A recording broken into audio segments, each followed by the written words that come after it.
Welcome back to Becoming in Purpose, where I talk about life, faith, finding purpose, and becoming who God intended. I'm JC, and I'm your host.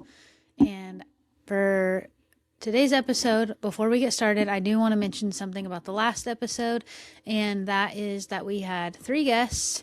The conversation was almost 2 hours long, and we only had 2 microphones. So we had to share, and there are some places where the audio is not as clean or even or clear or loud as I wanted it to be.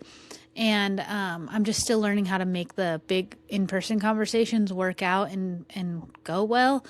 And so I do appreciate your grace with the sound because the conversation itself was absolutely worth sharing. Today's episode is going to be much more like a real life check-in, and because I've been feeling so disorganized, I have a ton of notes, so I'll probably mostly be looking at those and probably not as much as at you. So, words. I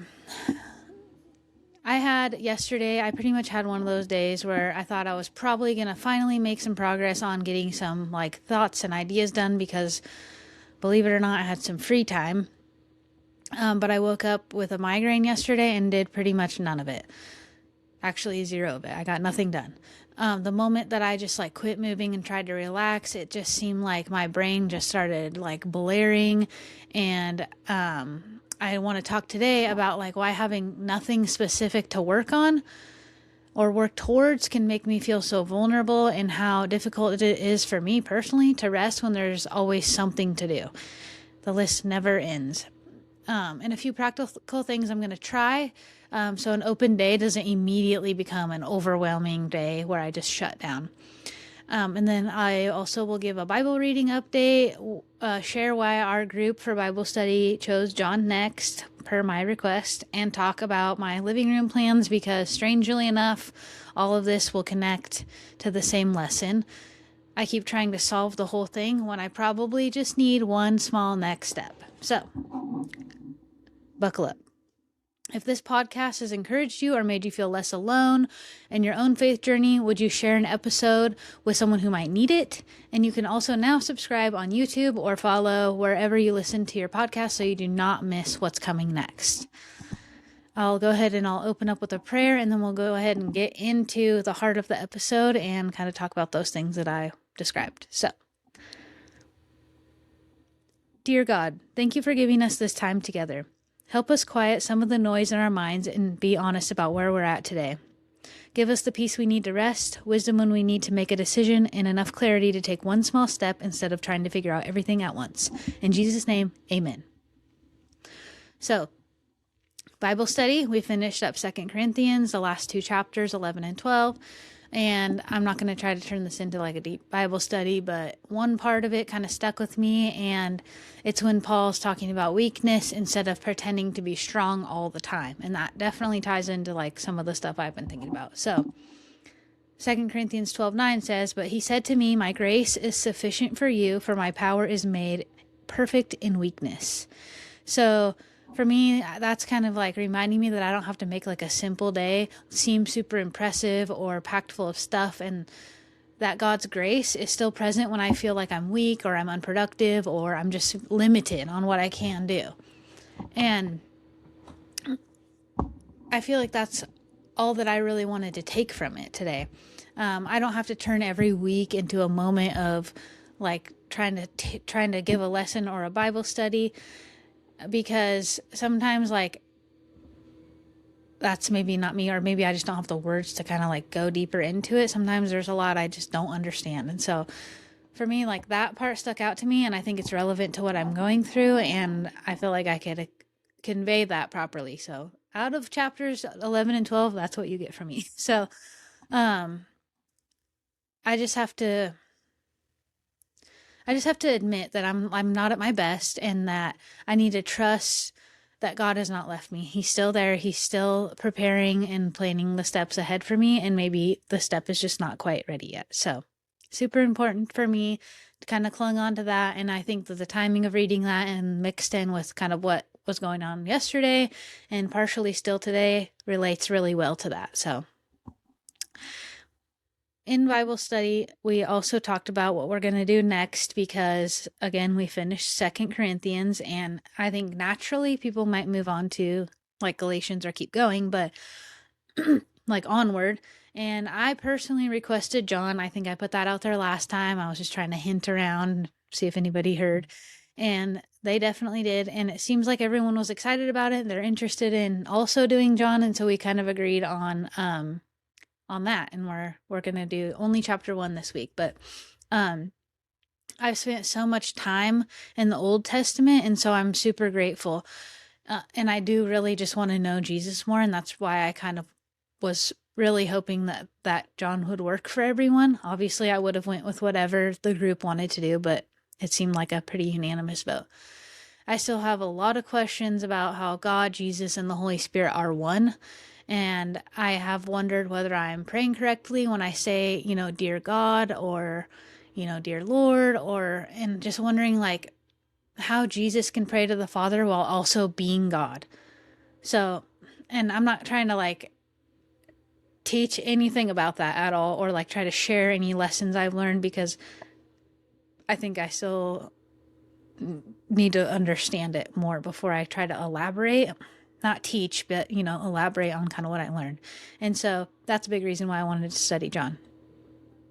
And I think that it's okay to just say that you don't understand something, but you want to.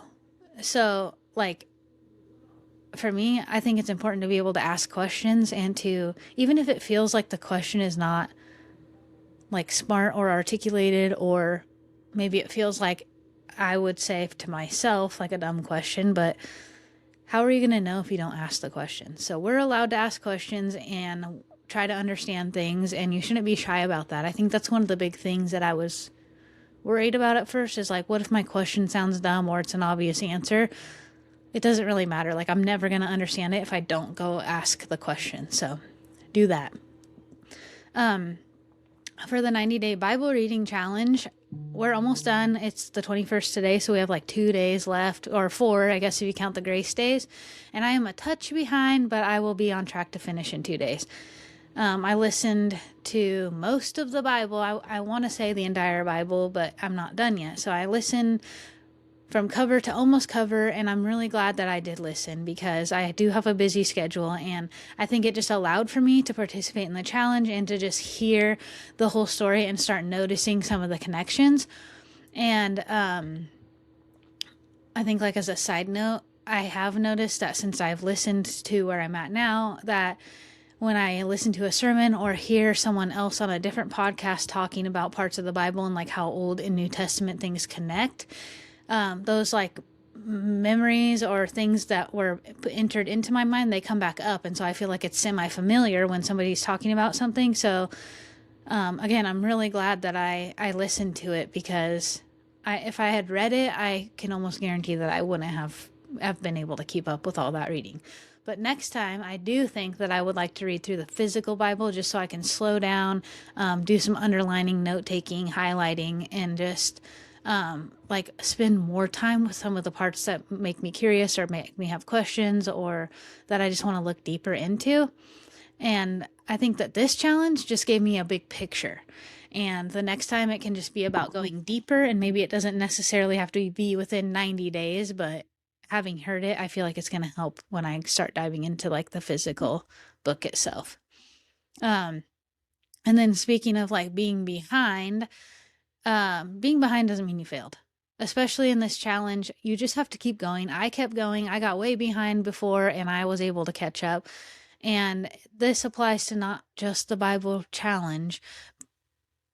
When you have any type of goal or schedule, falling behind doesn't mean it's ruined or canceled or you did a bad job. I think that that's something that I personally needed to remember yesterday, because the day didn't go according to plan, and I immediately acted like the whole thing had gone wrong. I felt like it had gone wrong, that I missed out on a whole day's opportunity to work on something, and I just kind of like basically laid around. I mean, I had a migraine. I still have a migraine. I've been struggling with it, and I've been really trying not to take like Excedrin and stuff. So it's difficult to just kind of power through it, and it does take me out. And so yesterday when I was laying there, just kind of like uncomfortable and in pain. I was feeling like, man, I should be able to power through this and I should be able to get up and I don't need to rest. I got to keep going, going, going, and just beating myself up. So,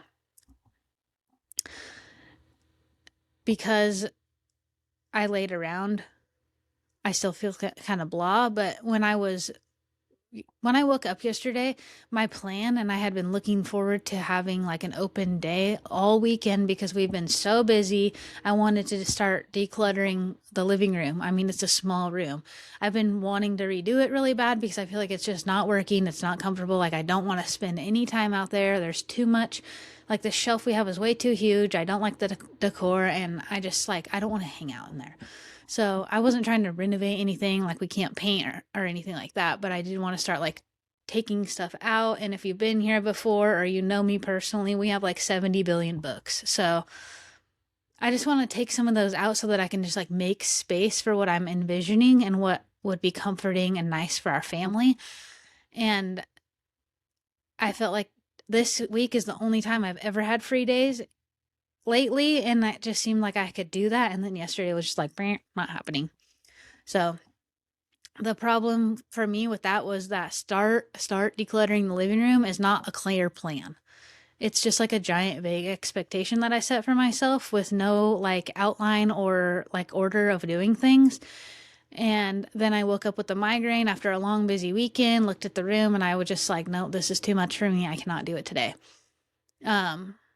I'm not even like a planner, so for me to like say that might sound a little off, but it is true. Like, if you look at a giant room full of junk and you're like, oh, I'm just going to clean this room, like, what does that even mean? You have to kind of break it down sometimes. And so I didn't break it down. I just woke up with a headache and thought to myself, I'm going to do this, but didn't do it. So when I was being down on myself about, not feeling good, I did really genuinely feel like I was being told to rest, whether it was God, my body, or both. But resting, when you know how much stuff you have to do and how much things you have to get done, it's incredibly difficult to just like sit down and chill. But my body, it stopped. It was just like I feel like I couldn't even do anything or move, but my brain never stopped working. It never stops, like, wheels are turning 24/7, whether, I wanted it to or not. So I started thinking about the room, the money I would need to like, recreate the space and get some new decor, and all the plans, and whether I'm doing enough and how any of it's going to happen. And so I spent like the day basically just like trying to rest, but my brain was still working. So I like made a plan, figured out exactly what I wanted to get, how I'm going to get it. And I just like started making a breakdown. And then I was all texting my husband, like, here's my plan. And I'm going to like one thing at a time. We'll just get one thing at a time until it becomes what we want it to be. And that's just like my thoughts and ideas, but I can't do any of that until I get the room cleared out. So one thing I noticed about myself is that if I don't have something specific to do or to work towards, I can feel immediately attacked. Sometimes it might be spiritual, or sometimes I'm just exhausted, I'm in pain, or I'm just emotionally vulnerable. I don't have to figure out exactly which one it is, but I do have to take care of myself and stop believing every negative or bad thought that appears. And that can be super hard to do. And in Matthew 11:28, it says, come to me, all who labor and are heavy laden, and I will give you rest. Rest is not something that I only deserve after every task is done. Jesus invites tired people to come to him while they are still carrying things. And I think that as difficult as it is, rest is very important to be able to continue doing those things. So I feel like you can get burnout or whatever. And so reminding myself that rest is important and actually trying to do that can be helpful. A rule that I probably need to make or have for myself is that I shouldn't make giant conclusions about my life when I'm having a migraine day. So if I'm hurting, I'm hungry, I'm overstimulated, I'm coming off of a packed weekend, that's probably not the moment to decide that I'm a failure. Or that my ideas are impossible, or my house is horrible, or I'm just off track. The feeling is real, but the conclusion may not be. So reminder and rule for yourself, for myself. So for me, again, practical tools or steps or things that I could do to like handle days when everything just feels like it's too much is just decide like what kind of immediately right off the top is decide what kind of day it actually is. Instead of waking up and expecting myself to like magically know how to do everything, I can decide what kind of day I'm having. Is it going to be a rest day, which means like my body, it really does need to do recovery. I don't need to be productive. The goal is to drink water, eat food. You know, if I need to take some medicine for my migraine, maybe do that. But again, trying not to have some quiet time, some sleeping time, prayer, and just like lower the amount of stimulation that is surrounding me all the time. If I choose a rest day, I do have to stop grading myself on it and treat it like it was supposed to be a work day. That's a major lesson for me. Never treat your rest day like it was supposed to be a work day, because then I'm just beating myself up. Another type of day is a reset day. A reset day is for doing some small things that will help tomorrow feel a little bit easier. And that might, for me, be clearing like one surface, putting away one basket of things, writing down what's in my head, or taking a shower, deciding what will next be on my tasks. The point is not to finish a whole project. It's just to reduce just a tiny bit of noise so you can get through. And then third, probably my favorite type of day, is a progress day. A progress day is when I have enough energy, I have enough clarity, and I can work on something with full intent. Even then, I do need a specific goal. So, like redoing the living room, that's not a task. It would be something like clear off 2 shelves and make a donation box. That's a task. Or tote up, for me, 1 tote of books. That's going to be like 10 totes, but big totes. But one's a start, and you can kind of start like sifting through and sorting those things. And that could be like one particular thing that I can do as a part of a progress day. And so yesterday, I would say, was a rest day. And then I kind of ended it as like a reset evening, because I did do a couple things to just kind of make sure that today was a little bit easier and just like something off my plate. But so yesterday was a rest day, like I said, but I mentally was treating like it was a failed progress day. And so I was just beating myself up. And I'm just like, no wonder I felt so behind, because now that I've spent time trying to like sort out what kind of days we're going to be having, I know now that I kind of messed up my rest day by treating it like a failure day of what should have been progress. Another thing, after you decide what kind of day you're going to have, is to write it down, or just kind of like sort it out. So I guess, yeah, write it down instead of like trying to solve it all in your head. So my mind starts jumping between the living room, work, the podcast, future ideas, and then like everything that I haven't done. I can easily do a brain dump. I don't have to organize it perfectly. I can just write it down and then mark each one like needs attention today, or this can wait, or this is only a worry but not like an actual task. And so the last category is super important, because what if none of my ideas never work? That is not a task that I can complete on a Tuesday afternoon. That is fear, and I can pray about it, talk about it, I can challenge it, but I cannot put it on a to-do list and solve it. The third thing is choosing 3 things that count. And so when I'm having low energy or just like feeling down, 3 small things that can be enough to do. 1 thing for my body, which is drinking water, eating something nourishing, taking a medication, or sleeping. Like that's something that I can do for my body, and that's important. And I did do that yesterday. I drank lots of water, I went for a walk, and I also did a workout. So I definitely took care of my body. It was painful and I didn't want to do it, but it pushed me to kind of like get a little bit out of my funk, even if it was just for those times while I was doing it. And then 1 thing for my environment, such as clearing a surface or choosing 5 things to put away, because 5 of us live here, and at least 4 of us always set stuff in places that it doesn't go, and then it just can get a little bit messy. So putting 5 things away where they go can just help clear things up. And then 1 thing for my mind or my spirit, such as praying honestly, reading a psalm, which is my jam lately, and then writing down my thoughts in a journal or on a piece of paper, and then maybe even texting or talking to someone that I trust or feel like I can kind of elaborate on some of these things with, and they can maybe help me sort through it. Or maybe they can just pray for me. And then beyond anything beyond those three things is totally extra. So this to me will give the day some like shape without turning rest into an impossible like checklist of things that you feel like you just simply can't get done. And then step 4 is use a 10-minute start. When I'm feeling better but overwhelmed, I can set a timer for 10 minutes and work on one clearly defined area. That is super important for me. So, like, I've done that many times where I'm just like, I'm going to set a timer and I need to stay focused on this one thing for this set amount of time. It could be like, not like, for example, not the whole room, but just one shelf, or just like when I'm trying to think about like a budget that I want to create to make this living room space happen, it doesn't have to be like the whole thing broken down, but maybe like for me, I just kind of had to write down like a maximum that I felt like I could come up with and spend comfortably. And then same with ideas for a business. Like I have been going back and forth with all kinds of different and new ideas to kind of go off of what I'm doing here. And I feel like I couldn't come up with the whole business idea right this second, but I can take one small action and I can just write it down. And so like all this stuff can be like a 10-minute timer. 10 minutes to plan cleaning one shelf, 10 minutes to kind of jot down a budget for your living room redo if that's what you're doing, or 10 minutes to kind of come up with the first step or action that you might want to do to like expand your business or work on a new business. And these things are all mostly relevant to me, but they're just ideas that you can generalize for yourself.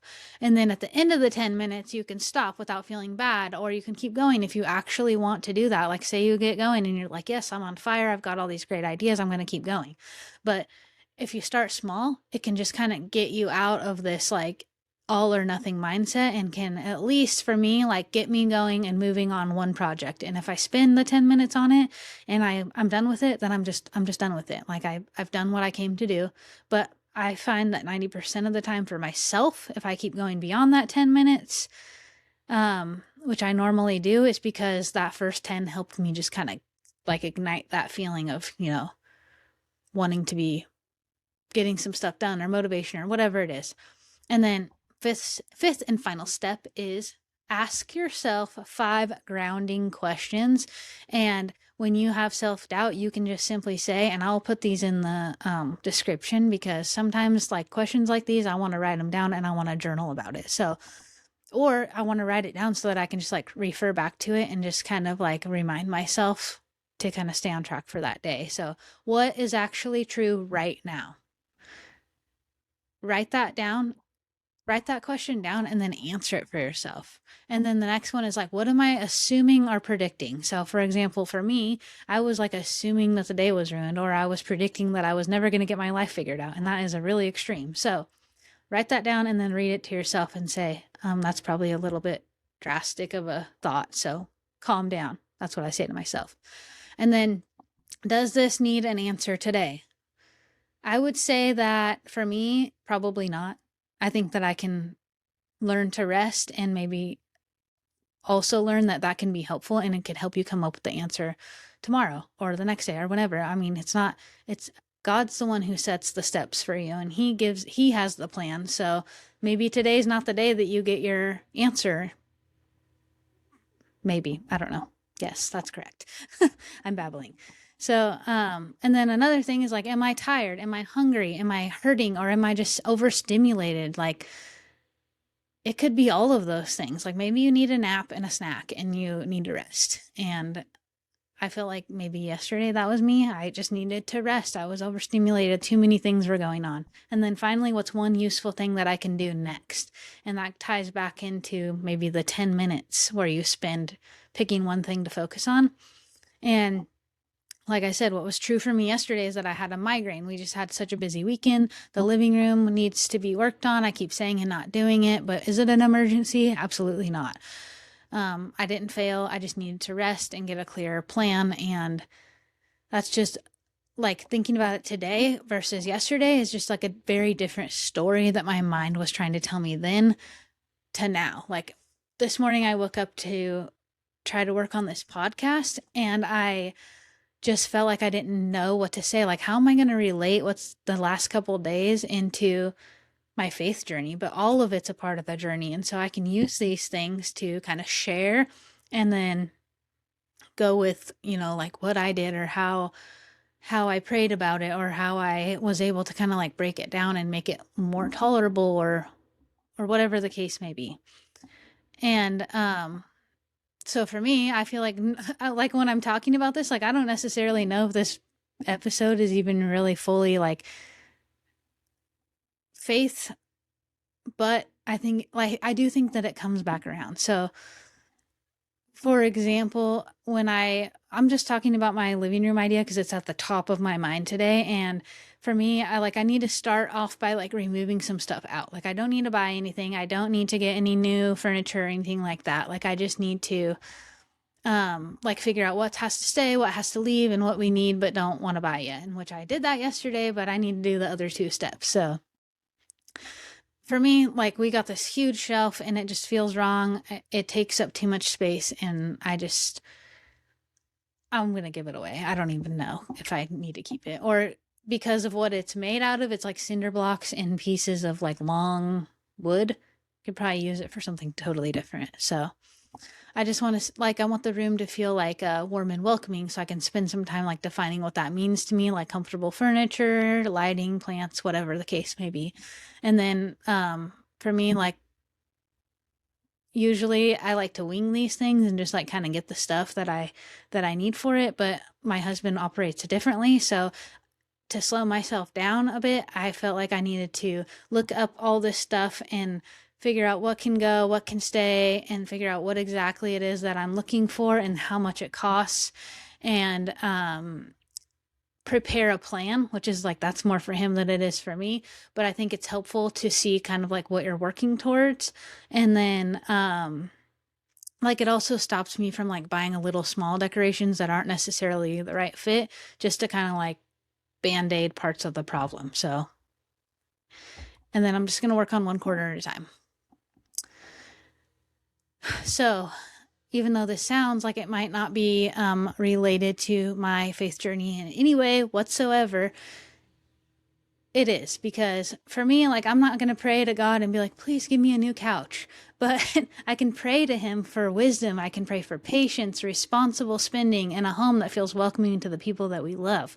And the point of like creating a space like that is for our family and for our friends and for people who come to our home to do things like Bible study or eat dinner or, whatever the case may be.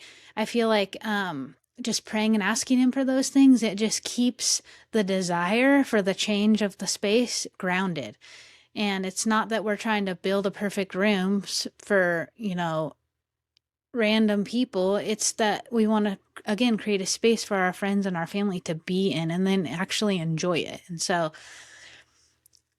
regardless of whether to you it's a redecorating thing or not, I think that it would have been back in the day for me, but to me now it's important on a faith level too, because I want to have fellowship and I want to share my space with people and I want it to be comfortable and inviting, and I want to be able to focus on God and His Word and everybody have a good place to sit in an environment that feels welcoming. So that's the point and the reason of me wanting to do all that.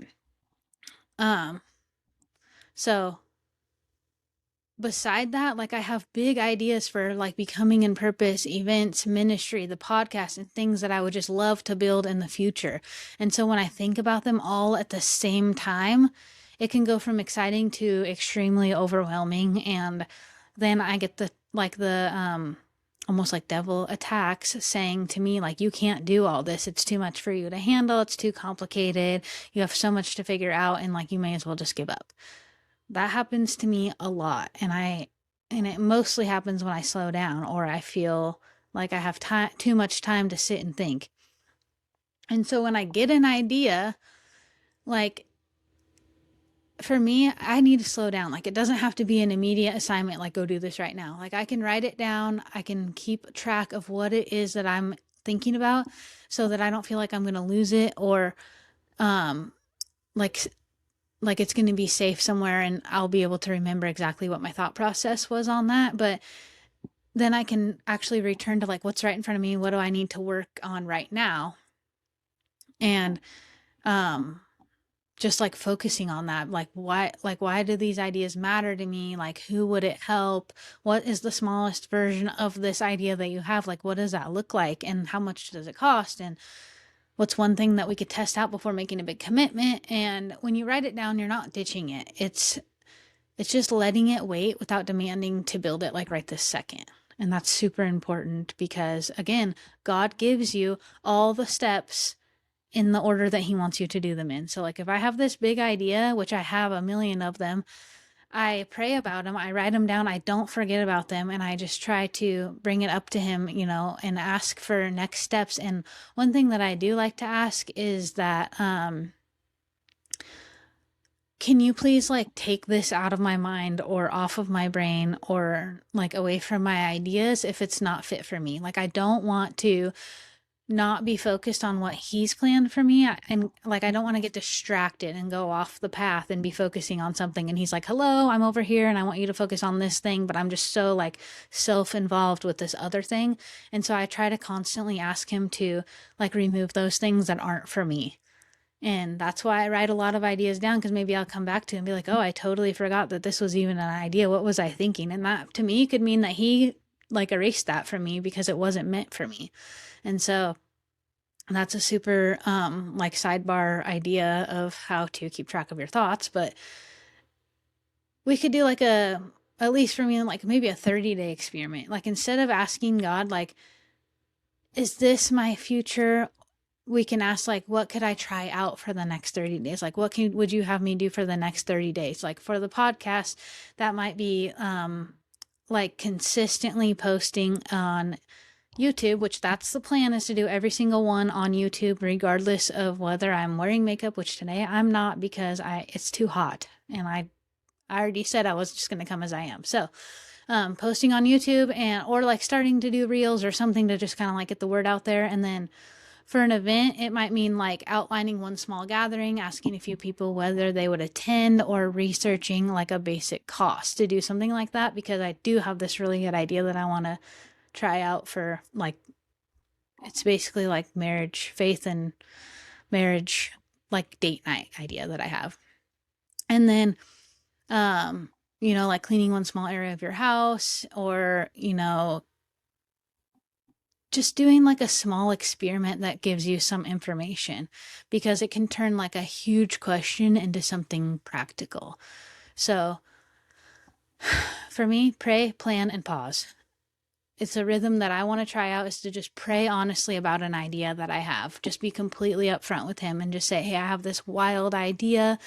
Will you please help me with the next steps? Like whether I need to go towards that or away from it. And then plan a really small, responsible step that you can do. Because I feel like for me, like I can plan a step, and then if I'm not meant to take it, I feel like God blocks that for me because I ask him to.